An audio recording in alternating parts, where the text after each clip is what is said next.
પોરબંદર શહેરમાં અવારનવાર અખાદ્ય ચીજ વસ્તુઓનું વેચાણ સામે આવતું હોય છે, જેમાં સુદામા ચોક નજીક પણ અખાદ્ય ચીજ વસ્તુઓનું વેચાણ થતું હોવાના પુરાવા સાથે જાગૃત નાગરિક દ્વારા પોરબંદર મનપા અને ફૂડ વિભાગને રજૂઆત કરી હતી.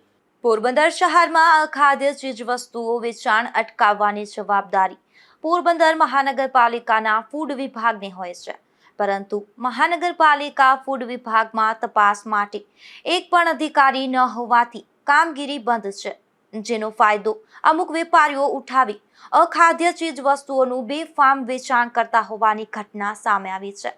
પોરબંદરના સુદામા ચોક નજીક આવેલા વણેલા ગાંઠિયાનું કરતા વેપારીઓ અખાદ્ય ચટણી અને સંભારો આપતા હોવાની ફરિયાદ અને અખાદ્ય ચીજ વસ્તુઓ સાથે જાગૃત નાગરિક પોરબંદર મહાનગરપાલિકા કચેરી ખાતે રજૂઆત કરવા પહોંચ્યા હતા, તેમજ આ નાગરિક દ્વારા જિલ્લાના ફૂડ વિભાગને પણ રજૂઆત કરી હતી.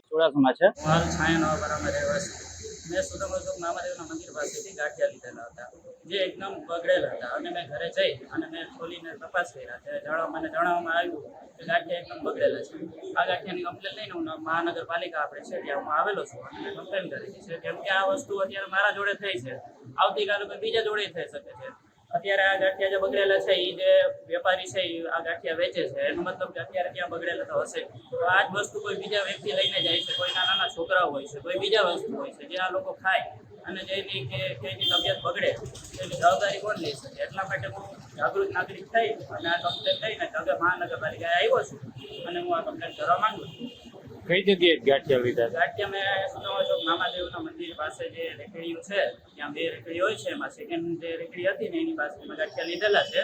અને ઇનફેક્ટ એ લોકોએ મને એવું કીધેલું હતું કે ચટણી બગડેલી છે, એટલા માટે ચટણી મેં નથી લીધેલી અને કઢી પણ નથી લીધી. ખાલી જસ્ટ સંભારો અને ગાંઠિયા મેં લીધેલા હતા, છતાં પણ સંભારો એટલો બગડેલો હતો કે સ્મેલ મારતો હતો. હવે આ સંભારો અત્યારે બગડેલો હતો, સ્મેલ મારતો હતો.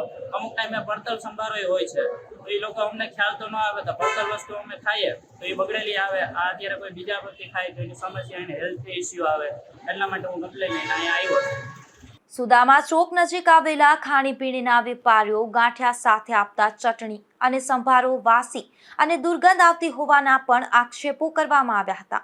નિપુલ પોપટ સાથે અશોક થાનકી, ગુજરાત ન્યૂઝ, પોરબંદર.